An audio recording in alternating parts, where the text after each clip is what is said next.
She said that you and Heather did this to her. And where's it at? When the killer realizes the suspect is still alive, their world shatters. What was once a closed chapter now threatens to unravel their meticulously crafted facade. Fear, panic, and desperation surge as the killer grapples with the unexpected return, knowing that the resurrected suspect holds the key to their downfall. The stakes escalate, driving the killer to make increasingly reckless decisions to protect their secret. Tina Brown is an inmate on death row in Alabama, convicted for her involvement in the death of 19-year-old Audriana Zimmerman in 2010. Brown's case gained significant attention due to the nature of the crime and the details that emerged during the trial. That I know of, Heather just said that something about Adriana. Okay, you don't know anything about that? No. Hands if I could. Okay, and what's this right here? A little scratch there. This? Yeah. I have a puppy. Okay, your puppy caused that? Look, I'm going to here. Got your chin? At Heather's. At Heather's house? Heather said so I went down there. She was cooking fish, french fries, and then we just started watching movies. You were there all night until the cops came up there? Mm-hmm. What time did you go over there?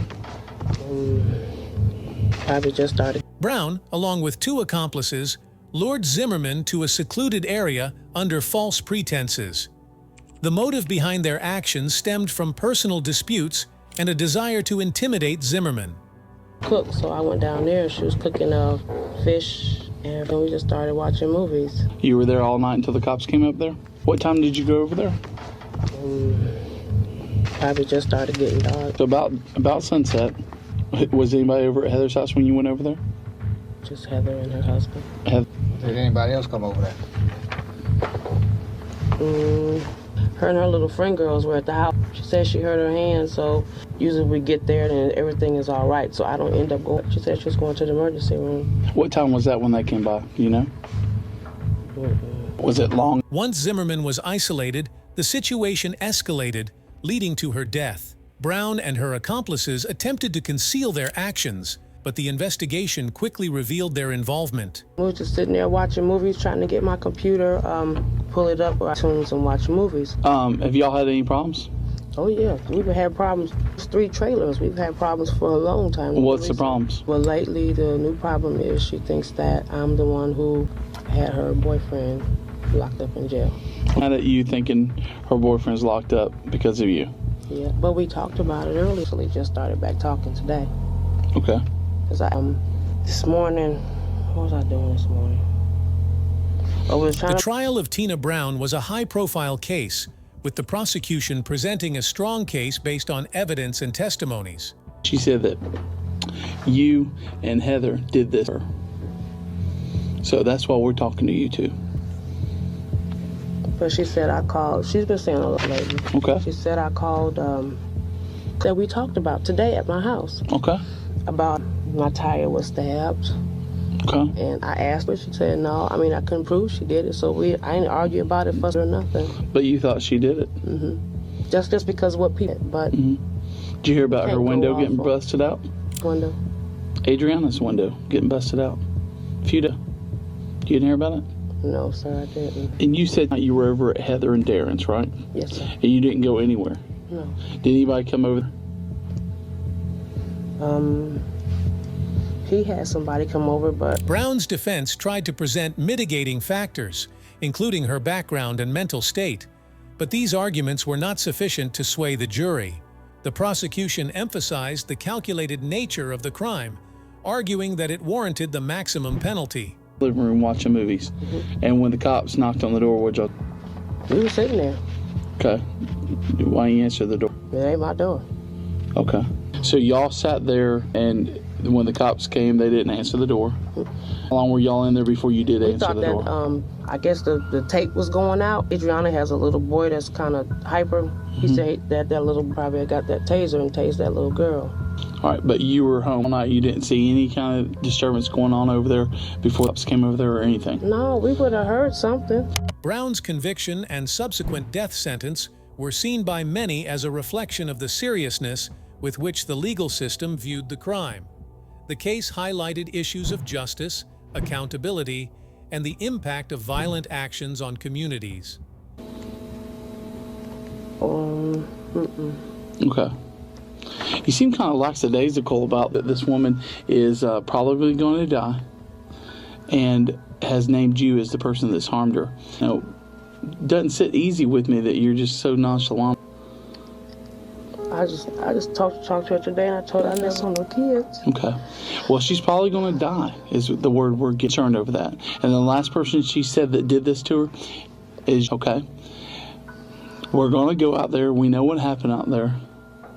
It's just going to be a matter of getting fingerprints and evidence. The victim's family, deeply affected by the loss, sought closure through the legal proceedings, which ultimately resulted in Brown's death sentence. Since her conviction, Tina Brown has been involved in various appeals, focusing on different aspects of her trial and sentencing. Nobody saw it. We talked to everybody in that neighborhood. Keep always outside. We've talked to everybody in the neighborhood. You saw them all out? Nothing? Nope. And she's saying they did it. And we're sitting here talking to you, and then I'd certainly appreciate, Tom appreciates that you're talking to us. But we'll get to the bottom of this, and we got to know what happened, the truth. And there are two choices here. Either you're going to tell or Heather's going to tell us. So, who's going to be? I do anything to her. Okay. Promise to God. And you were all night. Was at Heather's house. You were at Heather's all night. Never left there. Because, see, these appeals have brought attention to issues such as the quality of legal representation and the complexities of the death penalty system. Despite these efforts, her conviction and sentence have largely been upheld by the courts. She was just Why at my is house Adrienne- today. Why she didn't tell me? I've been blamed for a lot. Well, it's a cycle over there. It goes trailer 1, trailer 2, trailer 3. well, she didn't do it to 4. herself. Somebody did it to her. Adriana been riding like all day today. Okay. But somebody did it to her. I didn't. Okay. I swear I didn't. But she's saying you did it. I didn't. They've been saying I didn't. I did It may a be lot the of last stuff. thing she tells somebody. You know? Brown's case remains a significant example within the broader discussion about the death penalty in the United States. It underscores the complexities of the legal system and the profound impact that such cases have on everyone involved, from the victim's family to the broader community. Moving towards another tragic case that shake your skull. Jeremy Smith was involved in a serious criminal case in 2006 concerning Ashley Reeves.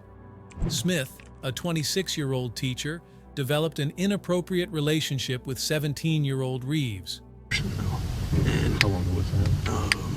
probably December. Okay. It was a little bit before December. How did she take that? She was all right. I mean, it wasn't like horrible, like a chin or anything. She's fine, and she's better now. How often do you see her?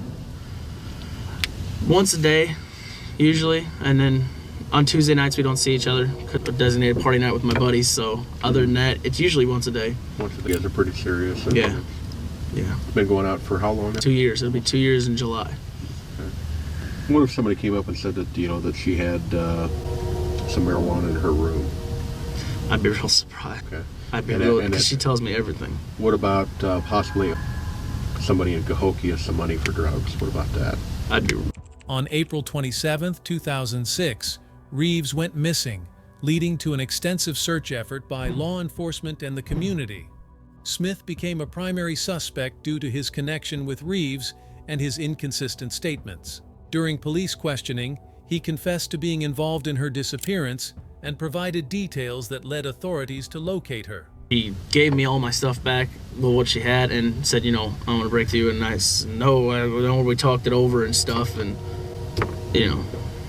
that it was just all, I don't know, just stressed because that's when she thought that she might be pregnant. And That again? yeah, and she turns out she wasn't. And that was set doing that. And,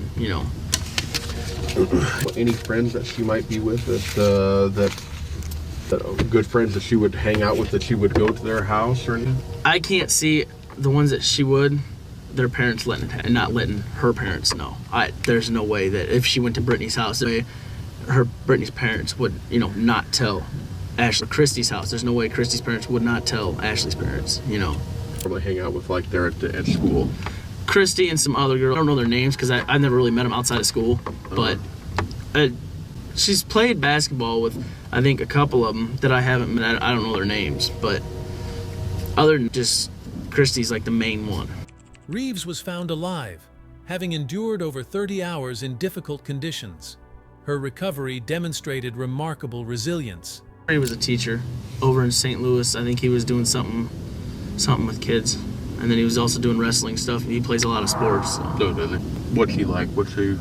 He's just your all-around average, guy. I mean, loves the part, loves to teach. That's like his main goal. But he's just average, special, unique about him. Just easygoing guy. But as far as like physical abuse at the house, seen anything like that? Have you ever seen any marks on her or anything like that? No. Bruises or anything? Has she called you up and told you anything like that? Or No. Okay. I know she's like literally. I mean, she's got kind of. I've seen her do it. Not like she says that she runs into walls, but I've seen her because I don't know if you want to call it she's blonde or whatever, but yeah, a continuous thing. I've just seen her do it a couple times. But What's her mom like? Her mom? Mm-hmm. She's real nice. I mean, she's raising 2 girls and dealing. What's he like? He's good. He's a good dad. I mean, he loves them both those kids. This incident highlighted the importance of maintaining proper boundaries in teacher-student relationships and raised awareness about student safety. Mom's not here. But you know what? In a way, they are. Everything they taught you, all the books Grandma had with you, are with him. All of them are. And unfortunately, now, Sam, he ain't telling us the truth. Can I go show you what happened? Please. She's still out there, Sam? She is. And where's it at? I have to show you. Smith was subsequently arrested and charged with attempted murder. He was convicted and sentenced to 20 years in prison. Thank you for watching the video. Hope you all liked it. Feel free to share your thoughts in comment section. Do not forget to subscribe and turn on notifications so you will never miss any episode of our enthralling series.